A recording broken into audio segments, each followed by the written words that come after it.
Hola, ¿qué tal? Buenos días, amigos de Logic. Sean bienvenidos a una sesión más. Muchas gracias por elegir esta sala y a los que lo ven grabando también muchas gracias por su atención y por seguir aquí. Ahora tengo el gusto de estar acompañando a la maestra Laura Márquez. Laura, siempre un honor tenerte por aquí. También ya eres de casa. Pues bienvenida, ¿cómo estás? Muy bien, muchas gracias. Como bien dices, ya soy de casa y entonces muy contenta de participar y de estar en este evento que para mí es uno de los eventos que más articula como muchos temas distintos de inteligencia artificial en una coherencia y en una cadencia coherente. Entonces, pues nada, feliz de estar aquí con ustedes. Maestra, muchísimas gracias. Y antes de comenzar, que sé que nos tienes preparado un tema súper importante, muy delicado y que tenemos que abordar ya, no, me encantaría que para quienes no te conozcan nos platicaras un poquito más sobre ti y sobre tu proyecto. Claro, pues miren, mi nombre es Laura Márquez Martínez. Yo me dedico a al acceso a la justicia y a la justicia digital. Entonces, después de 13 años de estar en poderes judiciales, empecé en un tribunal local, luego en un tribunal, bueno, en juzgados, en sala, en federales, tanto juzgado como colegiado, como la Suprema Corte, como el Tribunal Electoral, y también estuve en la Corte Europea de Derechos Humanos, en la Suprema Corte de Nueva York. Entonces, bueno, y también ahora con la Corte Interamericana. Entonces, básicamente toda mi vida, los primeros 13 años de carrera fueron de cortes, ¿no? Y entonces hubo un momento en el que em, me di cuenta de que, pues la justicia, o sea, que el derecho es increíble y nos encanta y nos maravilla, pero que por sí solo y entre abogados, pues no, o sea, no existe. Y esto lo recuerdo que estaba justo viendo uno de los murales de la sala, de la corte, el de los expedientes, el que tiene a las personas atrás de los expedientes. Y acababa de pasar que una persona no la, que a una persona que teníamos ya la sentencia, que se había visto en muchas salas, en muchas sesiones de sala, por fin teníamos el engrose maravilloso en el que la va a aplicar a todo el mundo, y antes de notificarlo, pues lo mataron en la cárcel. Entonces, digo, este es un caso muy específico, es de la Suprema Corte, no, los casos que llegan a la Corte son los menos, esto en juzgados pasa mucho más, ¿no? Entonces, pues justo después de tantos años, pues fue como, bueno, ¿qué podemos hacer? Y entonces, en ese momento, bueno, unos años después, tuve la oportunidad de hacer una maestría, ya tenía algunas solamente en derecho, pero tuve la oportunidad de hacer una maestría multidisciplinaria en Nueva York bueno, en la escuela de NYU, pero no solamente en Derecho, sino también en la Tandem School of Engineering. Y ahí tuve el gusto de empezar a trabajar pues con gobiernos y con tecnología. Entonces, pues de ahí en adelante, ya llevo los últimos 7 años, me he dedicado a utilizar tecnología para mejorar el acceso a la justicia y uno de los proyectos en los que colaboro es IO Justice. IO Justice es una sociedad civil y una empresa, está en diferentes países y lo que hacemos es optimizar y humanizar los procesos legales utilizando tecnología para lograr un derecho más justo. Maestra, muchísimas gracias y creo que tu aportación suma muchísimo más valor porque tú tienes las dos perspectivas, la de pues la tecnología y todas estas herramientas que buscamos para mejorar ciertos procesos, pero también que has estado directamente, como nos dices y nos cuentas, en las cortes, en los juzgados, en los tribunales y conoces las deficiencias y lo que hay que mejorar. Entonces, pues sí, los invito más a ver más sobre su proyecto y sé que nos tienes preparada una presentación, entonces adelante todo tuyo el micrófono, estamos listos para escucharte. Muchas gracias. También igual si alguien tiene, o sea, por favor levanten la mano, o sea, párenme cuando sea, es mucho tiempo, es una hora, entonces, o sea, escucharlos está increíble porque un monólogo a veces no está tan divertido. Entonces, pues para empezar quisiera platicar una anécdota, una historia, y me gustaría también saber su opinión sobre esa historia. Entonces, había una vez un director o directora de orquesta, pónganle directora de orquesta, que tenía a una orquesta principalmente formada por hombres. Y entonces dijo, no, a ver, yo quiero tener perspectiva de género y eso quiero ser incluyente, y entonces voy a pedir que solamente esté basado en mérito. Y entonces hizo todas las condiciones para que esto sucediera así. Y lo que hizo fue poner alfombras para que no escuchara si eran tacones o no. Cerró la cortina para no escuchar, o sea, para no ver nada de las personas que estaban detrás. Y bueno, ya se llevó a cabo la audición y al final, ¿quiénes creen que estuvieron? ¿Quiénes creen que quedaron como las personas que mejor tocaban? No sé A ver, si... aquí los escuchamos. Pues yo creo que quiero pensar que también quedaron las mujeres, ¿no? Sin que se viera que eran mujeres. Ujú, Aquí nos dicen hombres. en efecto. Sí, y en efecto fueron hombres. Y ella dijo, bueno, pero a ver, o sea, ¿por qué? Si yo lo que tengo es, o sea, si yo lo que quería es ser incluyente, ¿no? Entonces yo estoy ya basándome totalmente en mérito. Y como quién se veía, ¿no? Es como la justicia que tenemos aquí atrás, con los ojos cerrados. Entonces, lo que se dio cuenta cuando dijo, bueno, pero ¿por qué? O sea, es que yo hice todo lo que podía, yo cerré los ojos para no ver las realidades, para no ver género, sino para solamente ver mérito. Y pasó esto. Entonces, haciendo estudios y análisis de lo que se dieron cuenta es de que debido a los estereotipos de género que existentes en la sociedad, las mujeres que hicieron la audición y en general le habían dedicado durante los últimos 15 años menos tiempo a poder practicar su instrumento porque tenían labores del hogar. Entonces, básicamente, ¿por qué? Porque por su rol ocupan menos tiempo y entonces practican menos y entonces no les va tan bien, ¿no? Entonces, esto es una discriminación indirecta porque no es, o sea, ella hizo todo lo posible para pues sí, para tener una perspectiva de género.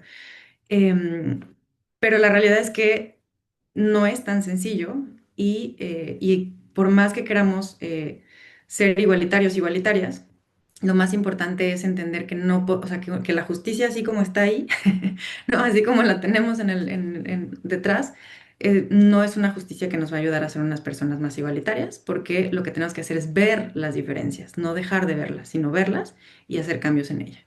Entonces, a mí me gustaría empezar, bueno, les voy a compartir presentación, pero sobre todo, aunque el título es con perspectiva de género, quiero decirles que en realidad es con perspectiva de interseccionalidad y ahorita vamos a ver qué significa eso. Pero, y lo más importante, o lo que quisiera decirles es justo cuando platicaba con Ricardo sobre, bueno, qué se va a ver en esta sesión, me decía, es que no quiero discursos woke, ¿no? O sea, no quiero, claro, hay sesgos y pues ahí existen y sí. Y claro, sí es cierto, por supuesto que existen. De hecho, justo pensando en los materiales, le solicité a Dalí hacer una imagen pinta una justicia con las sentencias más relevantes de la década y me pintó una justicia enojada, enojada con muchos signos hippies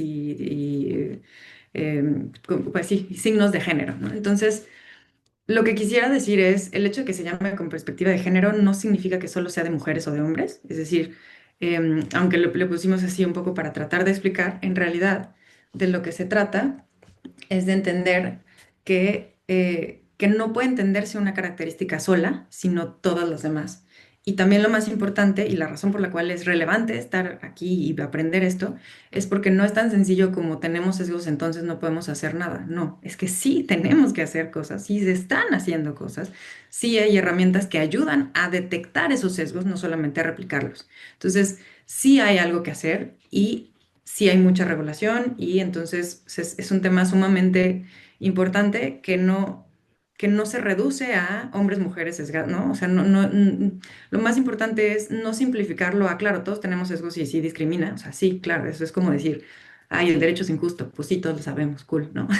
No podemos hacer esas simplificaciones, necesitamos entender cómo funciona la inteligencia artificial, cómo funciona el ciclo de vida de la inteligencia artificial, porque así, con el ciclo de la vida de la inteligencia artificial, se pueden ir detectando y mitigando estos sesgos para después, en algún momento, como ya hay varias herramientas, de hecho, detectar esos sesgos y poder modificarlos incluso en las personas.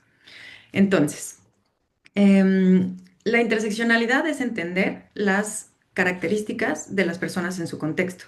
Por ejemplo, hablábamos de esta historia de la directora de orquesta y ella, bueno, es que no veía el contexto, o sea, no pudo ver el contexto de cuidado del hogar o condición social. O entonces o sea, no hay una sola característica, todas las personas tenemos diferentes características y todas ellas son relevantes para determinar cuáles son em, pues la forma en la que nos percibe la sociedad. Lo interesante específicamente cuando hablamos de inteligencia artificial es que no necesariamente estamos hablando solo de edad o de orientación sexual o de ética o de raza o de género, sino mucho de cualidades físicas. Y aquí no me refiero solamente em, por ejemplo, discapacidad, sino también a la salud. Entonces, no sé si a ustedes les ha pasado que cuando quieren buscar algo sobre salud, prefieren, pues, bueno, o sea, hay muchísima gente que lo que busca es como en el Google, que en teoría no guarda los datos, ¿no? ¿Por qué? Porque ha habido muchos casos en los que hay personas que les niegan seguros y es, bueno, pero ¿por qué? Y al final, después de de muchos años, se dan cuenta de que es porque son personas que por el comportamiento mismo que tienen al usar Google, por ejemplo, o cualquier buscador, pero principalmente Google porque es el más usado, es decir, ni siquiera buscándolo, simplemente por la forma en la que cuánto tiempo se quedan en una pantalla, cuánto cambian de un programa a otro la forma en la que funciona la inteligencia artificial detrás de estos programas, lo que permite es detectar patrones que generan detección de enfermedades y, y que entonces pueden avisarle a alguien, a alguna persona que genere con estos datos o con estas perspectivas un resultado y si el resultado que se pide es, por ejemplo, dime cuáles son las personas que tienen más posibilidades de enfermarse o menos posibilidades de enfermarse, aunque estas personas no lo sepan, pues lo que ha pasado es justo, ¿no? Es, bueno, es que me van a negar un seguro, ¿no? Entonces, eso es un caso 2012. En 2015 ya teníamos casos de detecciones con base en patrones de, por ejemplo, una persona embarazada, Target tenía una inteligencia artificial, estamos hablando de 2015, hace 10 años, o sea, es decir, esto es, uh, no mucho, muy viejo, pero sigue siendo como importante para visibilizar que no estamos solamente hablando de género, estamos hablando de preferencias. Entonces, Target tenía un algoritmo de predicción de qué regalo le puedo dar a las personas que son clientes frecuentes. Entonces, a una persona en Estados Unidos le llegó un regalo y eran unos pañales a su casa con sus papás y entonces los papás dijeron, ¿por qué hay pañales? Y dije, pues no sé, ¿no? Y entonces se hizo una prueba de embarazo y estaba embarazada. Entonces, nunca compró pañales, nunca en Target compró biberones, nada de eso, simplemente por los patrones de la comida que compraba, el algoritmo ya sabía que estaba embarazada antes de que ella misma lo supiera. Entonces, ¿qué es lo importante de esto? No es alarmarnos, no es, a ver, lo más importante para mí es entender que no estamos hablando solamente de personas indígenas, negras, mujeres víctimas, ¿no? Sino que nosotros, todas las personas que estamos aquí, o sea, todas las personas que estamos aquí, tenemos sesgos y somos, interactuamos con la inteligencia artificial, y yo estoy hablando en términos amplios porque hay muchos tipos de inteligencia artificial, pero interactuamos con Internet, digámoslo así, a partir de esos filtros. Entonces, es muy importante que lo entendamos, que estamos en pequeñas burbujas en las que vemos lo que los programas, lo que las personas que diseñaron los programas desean que veamos, ¿no? Y esto no estoy hablando de teorías de la conspiración de Zuckerberg, no. Hay un grupo de programadores que tiene que tomar decisiones, ¿no? Y estos programadores toman las decisiones de acuerdo con características, por ejemplo, que estén más tiempo en el programa y no estamos hablando de, ¿no? O sea, de cuestiones electorales y tal, que sí han sido como casos muy sonados. No, simplemente es, todos tenemos sesgos y esos sesgos se multiplican en Internet. Y esos sesgos no son solamente de género, no son solamente discurso woke, son características que todos y todas tenemos y que sí podemos detectar y que sí podemos hacer algo. Entonces, em, todas las iniciativas de inteligencia artificial del mundo, todas, o sea, hice un estudio de todas y cada una de las iniciativas, incluyendo la IA, que no es iniciativa, sino es ley, todas, G20, todas, tienen la protección del derecho a la igualdad. Muchas hablan del derecho a la igualdad en el uso de inteligencia artificial. em, como interseccionalidad y como política pública. Pero, por ejemplo, específicamente en las generadas por la ONU, por la OCDE y por la AI Act, hablan de que se debe de proteger garantizar la igualdad en la creación de los algoritmos y en todo su ciclo de vida. ¿Cuál es el ciclo de vida de un algoritmo? Bueno, pues empieza por el diseño, luego en el diseño están los datos. Luego, ya que tenemos los datos, es bueno, cómo utilizo esos datos, cómo diseño esos datos, cómo implemento esos datos, cómo monitoreo esa información y los resultados del modelo y de esa evaluación, cómo cambia, ¿no? Entonces, si bien es muy difícil, o sea, es decir, con esto no me estoy refiriendo a seguir desde una pregunta hasta cómo se llegó al resultado de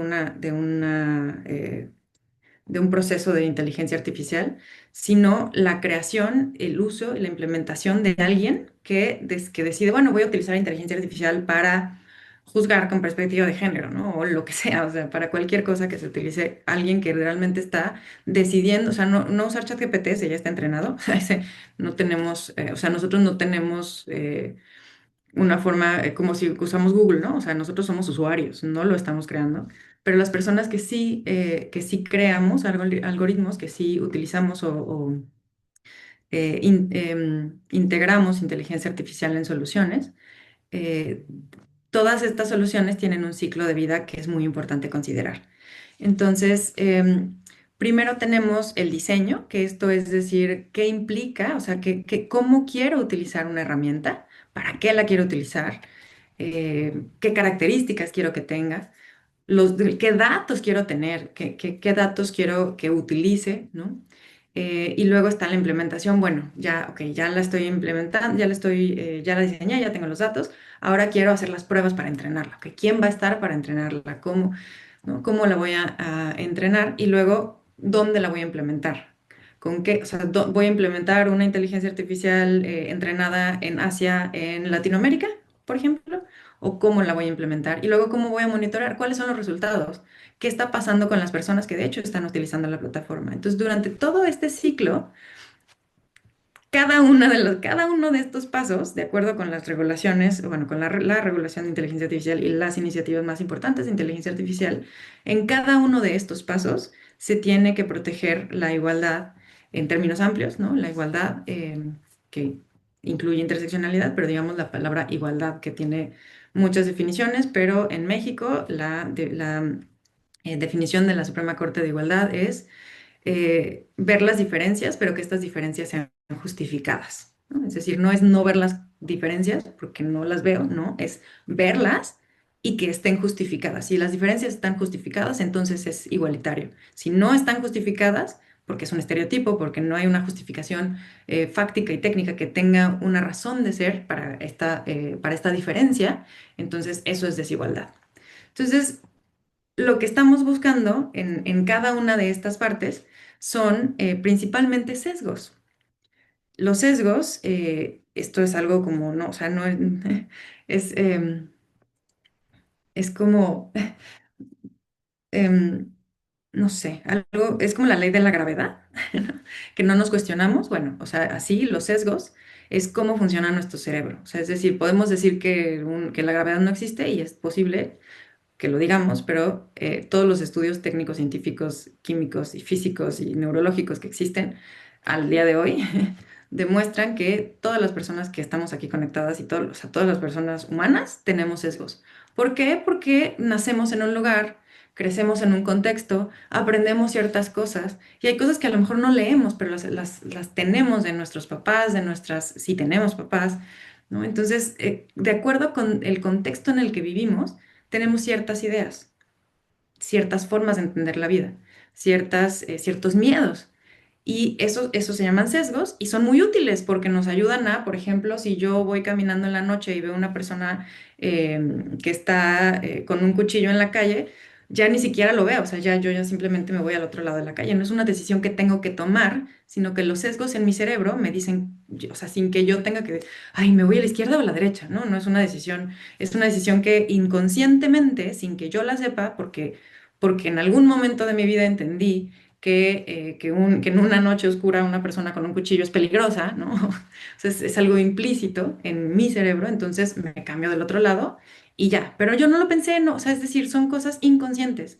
Los sesgos están ahí aunque los sepamos o no los sepamos. Simplemente es la forma en la que funciona nuestro cerebro y tiene una gran utilidad porque lo que hace es que nos permite hacer cosas, porque si tuviéramos que tomar todas las decisiones que nuestro cerebro lleva a cabo para vivir, no, pues no haríamos nada porque estaríamos pensando en eso. Entonces, los sesgos son muy importantes, son parte básica de nuestro funcionamiento como personas y la forma en la que estos sesgos se manifiestan en la inteligencia artificial está en cada uno de estos, de este ciclo de vida de inteligencia artificial. En el diseño puede haber sesgos de etiquetado, es decir, cuando las etiquetas tienen datos inconsistentes o están sesgados. Por ejemplo, si las imágenes de entrenamiento solo muestran a personas de un color, o por ejemplo, si ustedes buscan en alguna plataforma como muéstrame una persona narcotraficante, y entonces ahorita ya están mejorando las plataformas, pero hace 10 años pues, te mostraba o a una persona asiática, o a una persona rusa, o a una persona mexicana, ¿no? Entonces, ¿cómo están etiquetados los datos? Los sesgos de agregación, es decir, no solamente estamos hablando de dónde se utilizan estos datos, la manera en la que se diferencian estos datos. O sea, por ejemplo, hay veces que decimos, bueno, es que yo estoy tomando todos los datos y estoy siendo súper igualitario, pero la forma en la que se tomaron ciertos datos, específicamente, por ejemplo, en Nueva York, los datos de los lugares con más delincuencia, estaban tomados, estaban en las áreas de pobreza, ¿no? En las áreas pobres y pues para todos se nos hace muy lógico, claro, eso es un sesgo de confirmación porque entendemos que la realidad es así. Pero cuando vieron realmente cómo estaban tomados esos datos, se dieron cuenta de que la razón por la cual no había datos de otras áreas era porque los policías no pasaban por ahí.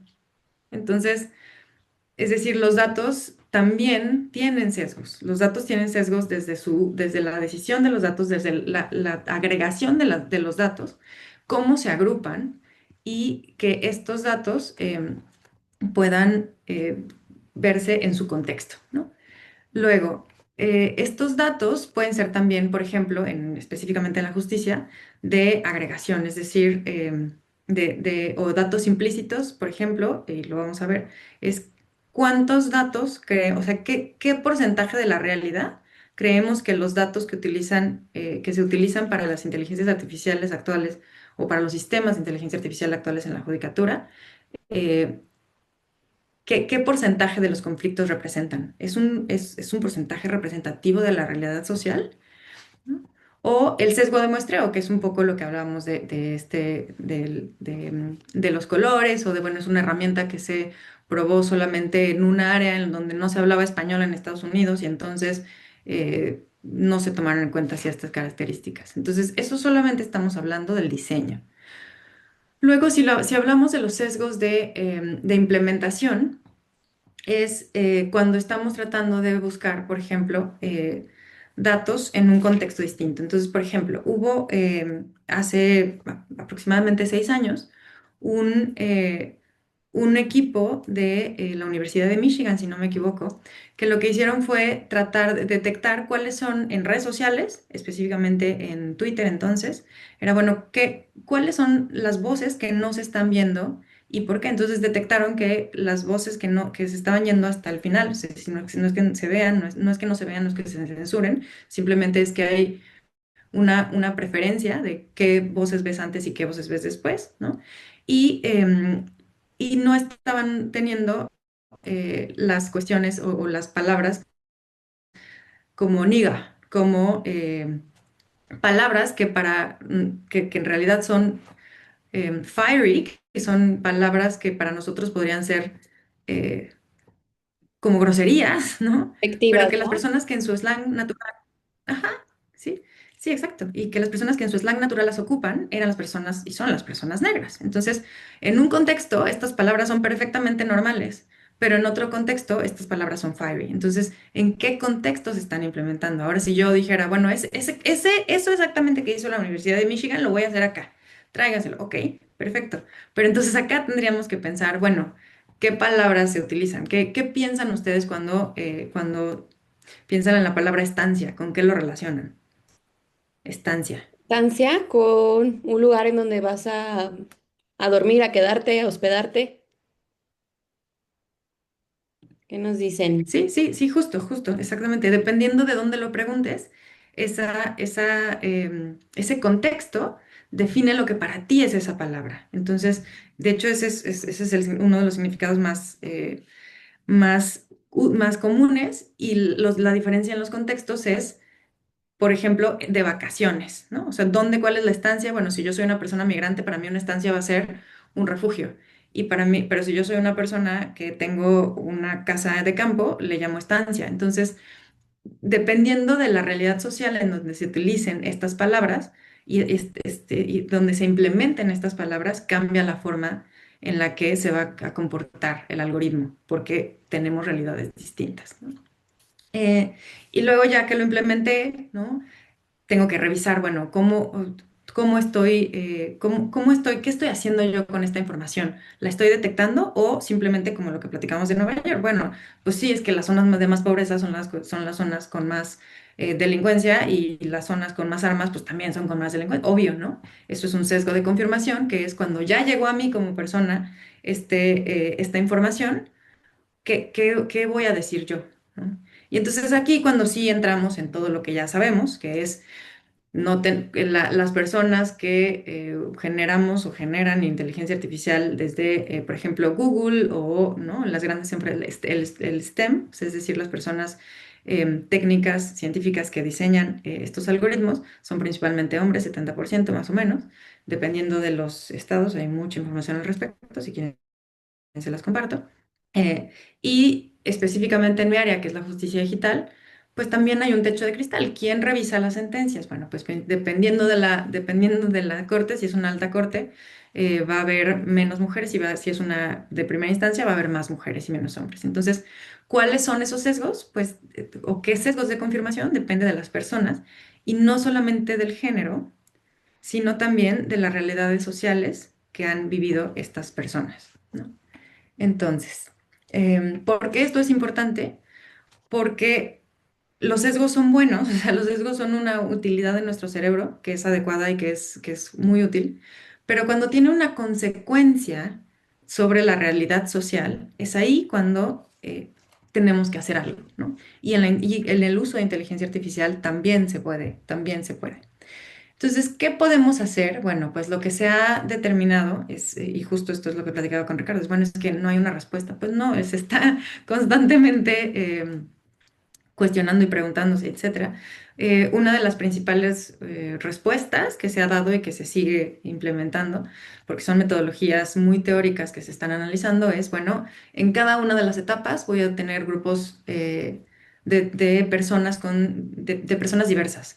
Pero claro, ahí la pregunta es, bueno, ¿pero qué es una persona diversa? Entonces voy a tener un grupo de 100 personas. ¿Qué porcentaje de esas personas quiero que tenga discapacidad? ¿Qué tipo de discapacidad? ¿Una persona indígena o tres o cuatro o dos o una de cada lugar? O sea, ¿qué es diversidad? ¿No?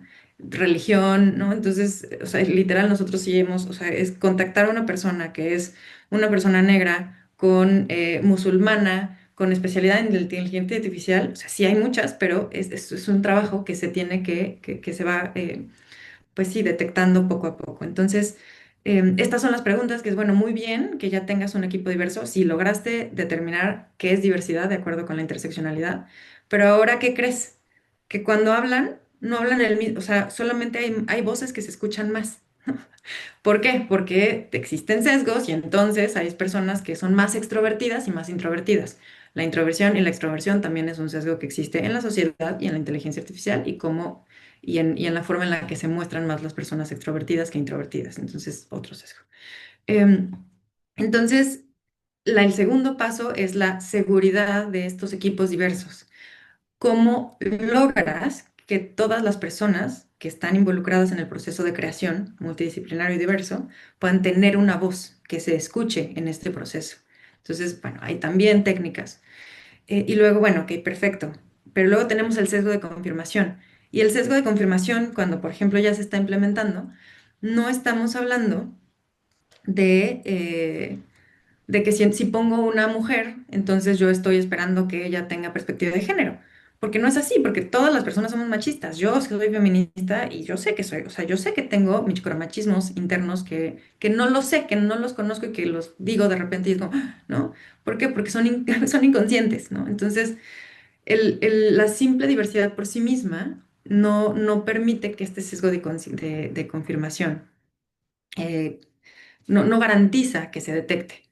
Entonces, em, lo que se intenta también es que haya diversidad de ideas. Y esto pues ha sido como toda una, bueno, ¿cómo hay diversidad de ideas, no?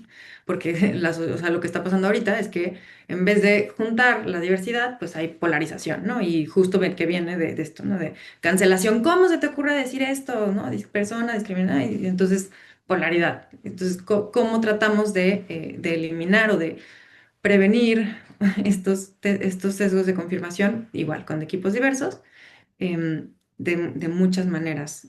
La diversidad no solamente con características de interseccionalidad, sino de ideología y etcétera. ¿Qué significa esto?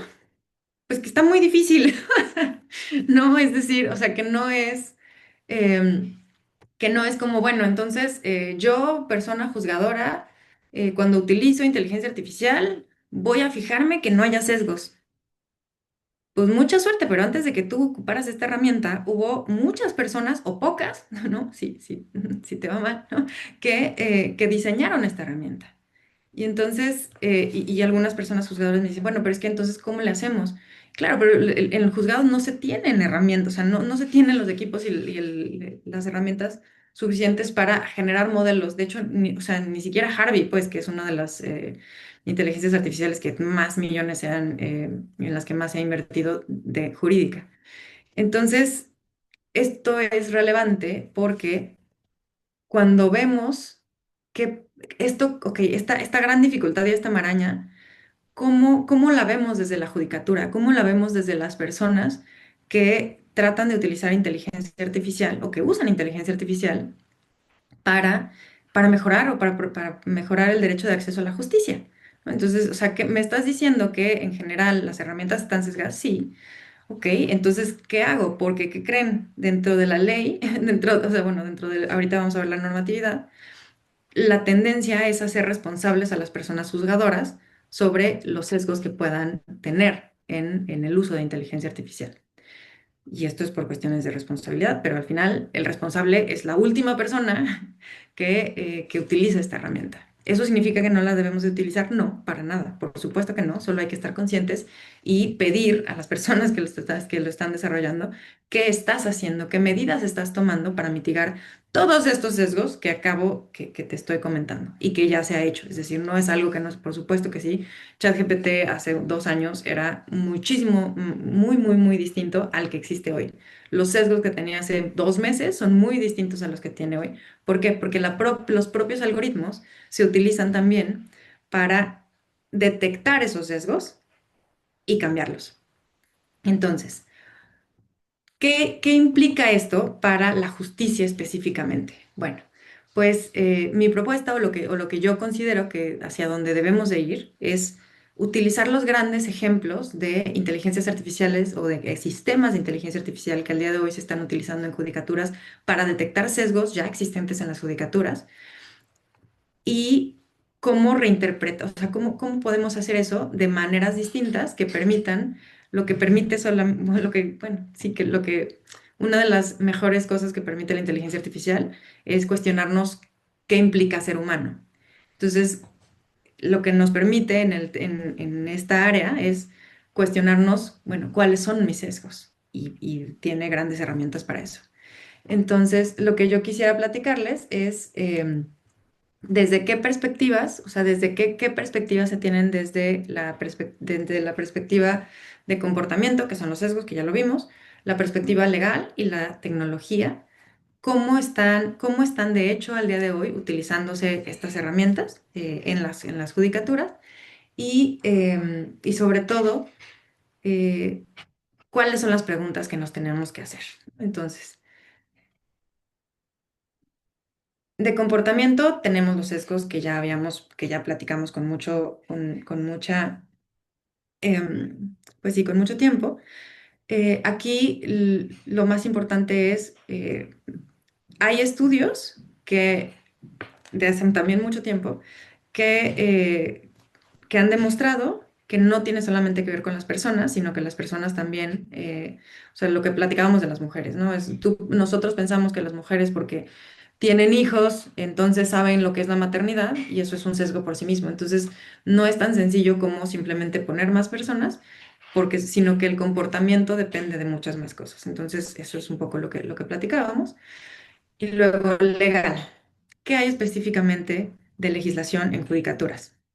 Bueno, lo que no hay, o sea, lo que está en todas las guías judiciales, es decir, lo que ya platicamos, ¿no? El principio de Iusco, o sea, todas las iniciativas internacionales y la ley de inteligencia artificial, todas hablan de igualdad en todo el ciclo de inteligencia artificial como principio de jus cogens. Es decir, no, o sea, no hay forma de hacerse al lado, es una obligación para todos y todas. O sea, no hay, lo que está faltando son las formas de revisarlo.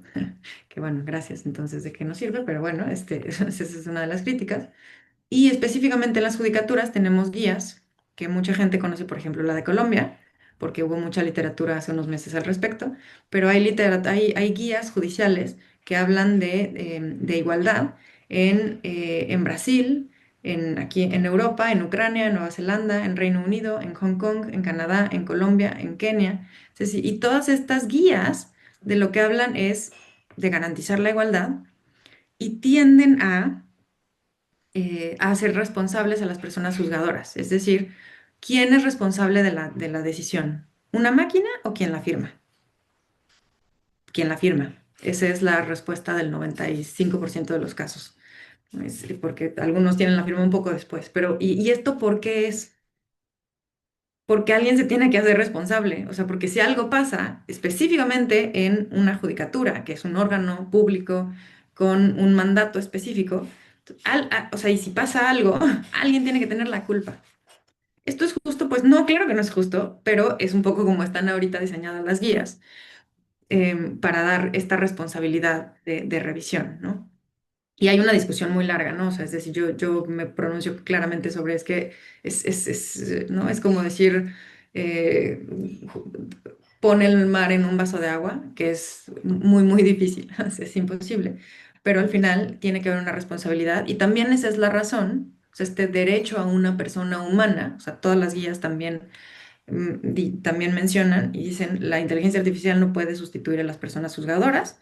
¿Por qué? Porque se tiene derecho a un debido proceso y el debido proceso implica a una persona humana, a un juzgador o juzgadora natural que desde su humanidad decida un proceso. Entonces, por muchas más razones, una persona siempre tiene que tomar la decisión y también entonces después ser responsable. No, no te sustituimos, pero tienes que saber utilizar estas herramientas. Entonces, eso es desde la perspectiva legal. Y desde la perspectiva tecnológica, estos son solamente unos datos que permiten ver que, pues que sí es posible, ¿no? Es decir, em, hay herramientas que antes no distinguían entre hogar, familia, lo relacionaban con mujeres, ¿no? Entonces, o sea, a lo mejor ustedes vieron este ejemplo que estuvo de moda también hace algunos, ya 2 años que era ¿por qué ChatGPT, y lo menciono porque es el más popular, aunque hay muchos más, es ¿por qué ChatGPT cuando le dices el doctor llegó tarde, sí, el doctor llegó tarde y la enfermera lo regañó?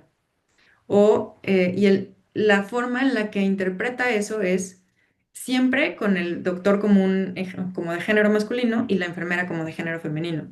Y si le cambiabas, es no, espera, es que es el enfermero y la doctora. No, no. O sea, es decir, estos sesgos que existen, que se detectan, que tenemos, poco a poco han ido modificando el porcentaje pues, de sesgos, sí, pero sobre todo de estereotipos que ya jurídicamente están detectados como sesgos que generan desigualdad y que afectan a las personas. Entonces, En una, desde el derecho sabemos que tenemos igualdad formal, es decir, las leyes que dicen todo tiene que ser igual, que es lo que hablábamos de leyes. También necesitamos una igualdad material, es decir, no basta con que en la Constitución me pongan que todas las personas somos iguales, sino que tiene que haber medidas para hacer esto realidad y también una igualdad estructural, que es decir, ¿qué vas a hacer para que todo lo que ha pasado hasta ahora no tenga un impacto al futuro tan grave? ¿No? ¿Qué medidas vas a tomar? Y la pregunta aquí es, bueno, ¿cómo interpretamos estas formas en las que hemos diseñado el concepto de igualdad desde el derecho en estas herramientas? Porque, por favor, hagan preguntas, pero algunas de las preguntas que nos hacen personas juzgadoras es, bueno, pero entonces, ¿qué hago? ¿Qué hago? ¿No? O sea, que yo como, o sea, me estás contando cosas que es como, a ver, ¿y yo cómo voy a saber quién lo hizo y cuándo lo hizo? Y a ver, pregúntale y a ver si te dicen porque la caja negra, porque, no, o sea, es decir, y además Google está en Estados Unidos ya, ¿no? O sea, yo no le puedo preguntar, que eso ya cambió hace poco, pero bueno, el punto es muy difícil. ¿Qué sí podemos hacer? Entender qué implica el derecho a la igualdad porque que sí somos abogados y abogadas, o sea, que sí podemos saber, que sí debemos saber, que sí es desde el derecho posible entender, es qué implica esta igualdad formal, material y estructural y cómo podemos hacer que estos mandatos que existen se vean desde esta perspectiva de igualdad, de los criterios que se tienen a la fecha en el uso de inteligencia artificial. Melanie. Maestra, nos pregunta Laura, ¿nos puede repetir el concepto de igualdad desde la inteligencia artificial? Es que no hay o sea, más bien, el concepto que yo les daba es el concepto que tiene la Suprema Corte de Justicia de la Nación, que es, ¿qué es igualdad? Es ver o sea, ¿qué es desigualdad? Es que cuando las diferencias no están justificadas y qué es igualdad cuando las diferencias entre personas están justificadas. Hay una razón por la cual una ley, una medida, un acto em, está siendo, no sé, por ejemplo, una acción afirmativa. Oye, estás tratando diferente a los hombres que a las mujeres, claro, pero hay una razón para eso, ¿no? Oye, es que, y una razón válida, ¿no? O sea, es decir, ¿no? Cuando en Liverpool, bueno, es que, ¿por qué los hombres están en el departamento de deportes y las mujeres están en el departamento de ropa de bebés?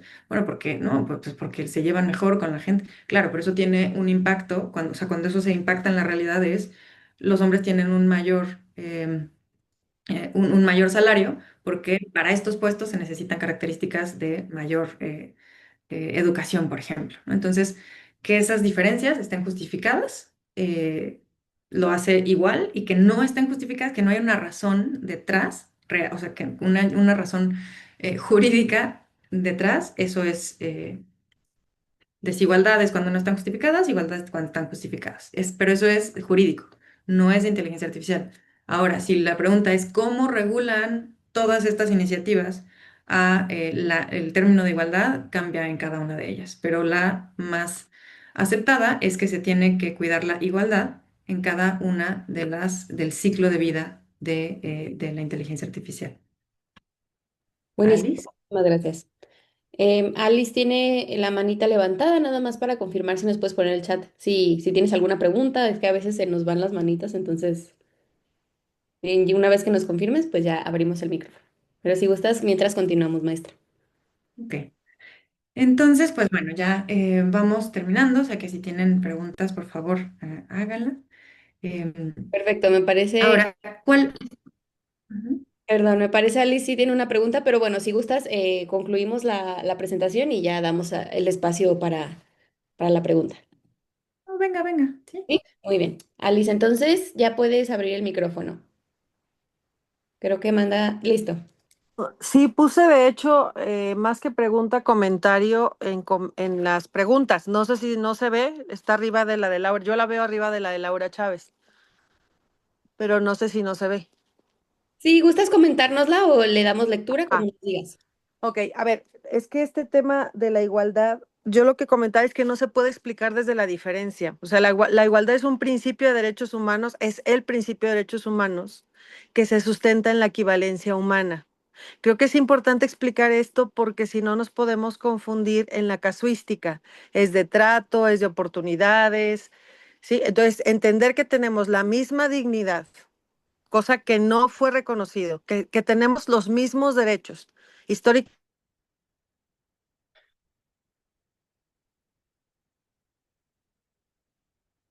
Entonces, reconocer esto es el fundamento para luego tomar decisiones y aplicarlo a las oportunidades. Pero creo que esto es muy importante tenerlo como fundamento argumentativo, porque si no, podemos caer en esta casuística de, bueno, es que si somos diferentes, a ver, si en este cargo se necesita, sí, sí, sí, muy bien, si se necesitan ciertas habilidades, se reconoce, pero mucha discriminación contra las mujeres tiene que ver con el hecho de que se tiene esta visión inconsciente, como decía la profesora, la ponente, de que las mujeres no somos tan capaces como los hombres en lo público, lo político, en lo profesional, en el manejo de las emociones, y eso es lo que genera un trato desigual, hay un sesgo. Ya nada más por el hecho de que ven el currículum con el nombre de una mujer, dicen, ah, claro, es una mujer, seguramente, o sea, no es que se racionalice, es inconsciente. Entonces, dejar claro que tenemos la misma dignidad, la misma humanidad, que somos igualmente humanas y que tenemos las mismas capacidades por ser humanas, eso ya es un piso súper fuerte para poder ir luego a la casuística de otros elementos como las oportunidades o como el trato. Pero lo sustancial es la igual dignidad y la igual humanidad, que es el principio de equivalencia humana que sustenta los derechos humanos. Nada más quería aportar esto porque me parece que si no podemos caer en muchas como diversas interpretaciones, cuando en realidad en la Constitución y en los tratados internacionales, especialmente en la CEDAW, queda claro el fundamento de que somos igualmente personas y que de ahí emanan los mismos derechos, oportunidades y demás. Pero bueno, nada más era esto y agradezco mucho porque está muy interesante todo lo que se ha compartido. No, totalmente, no, muchas gracias, Alice. Y sí, de hecho, o sea, porque como veíamos, o sea, la igualdad en el uso de inteligencia artificial, en las judicaturas incluso hay específicamente iniciativas, pero en la inteligencia artificial en general se reconoce como use cogents. ¿Y qué es use cogents? Pues justo se interpreta de acuerdo con los derechos humanos de los tratados internacionales que menciona Alice. Entonces, sí, sin duda es un principio y bueno, hay diferentes grados de abstracción de los principios a las reglas, a los actos, etcétera, como justo comentaba. Y en ese punto estamos, ¿no? Es como, bueno, se tiene como principio. El tema aquí es cuando nosotros a la inteligencia artificial, a cualquier sistema de inteligencia artificial, le decimos dignidad, ¿qué es dignidad? ¿No? Es decir, por ejemplo, un sistema de inteligencia artificial lee Laura y sabe que Laura es una especialista en justicia digital, ta, ta, ta, pero salvo que sea un robot entrenado con ciertas, no sabe, o sea, no sabe qué es Laura, ¿no? O sea, son letras, es un concepto matemático, estadístico, pero yo no sé qué es, o sea, pero no sabe qué es Laura. Entonces, em, estos son justo los principios, que es lo que nos toca entender y que sí hay y que no hay, o sea, que justo como nos decía ahorita Alice, a ver, estos principios ya llevan muchísimos años, son los principios básicos y fundamentales de los derechos humanos y que son interdependientes y aplican a todo, o sea, a las personas físicas, morales, ¿no? Y a las herramientas, como cualquier sistema de inteligencia artificial. Entonces, creo que es súper valioso lo que comentas, Alice, y creo que también es muy importante tener esta claridad para que cuando decimos, bueno, pero es que no hay leyes sobre inteligencia artificial, no, espérate, pero es que todos los derechos que existen al día de hoy le aplican a esta herramienta y a otras herramientas. Entonces, sí, sí, es súper importante. Muchas Eh, gracias por sus aportaciones, maestra. Y estamos en punto de la hora. Este tema es muy extenso, es bastante importante. Nos gustaría posteriormente poder abrirlo completamente y dedicarle el tiempo que requiere, pero me gustaría pedirte si podemos concluir y si nos puedes dar unas ideas finales para dejar este tema un poco más cerrado. Totalmente. Ok. Yo quisiera terminar diciendo que tomemos la, eh, que podemos utilizar la inteligencia artificial como una herramienta para cambiar eso que al día de hoy en las judicaturas no ha funcionado mucho, que es la representatividad y la diversidad como valor judicial y como garantía.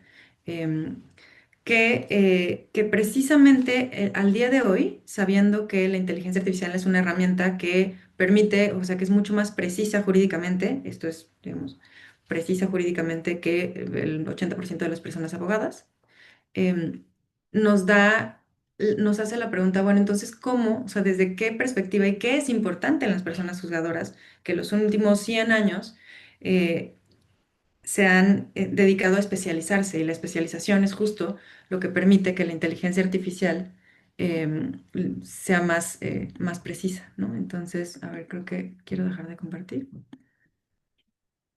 Mm, bueno, no sé cómo, No hay pero problema, maestra, igual. ok. Y lo vemos. Y maestra, pues te agradezco muchísimo estos temas. Los hemos comentado muy brevemente en otras exposiciones, pero no habíamos dedicado una sala específica para tratar de estos temas de sesgos tan importantes.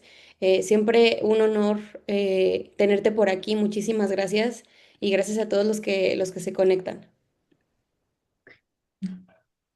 Muchísimas gracias, maestra. Hasta luego.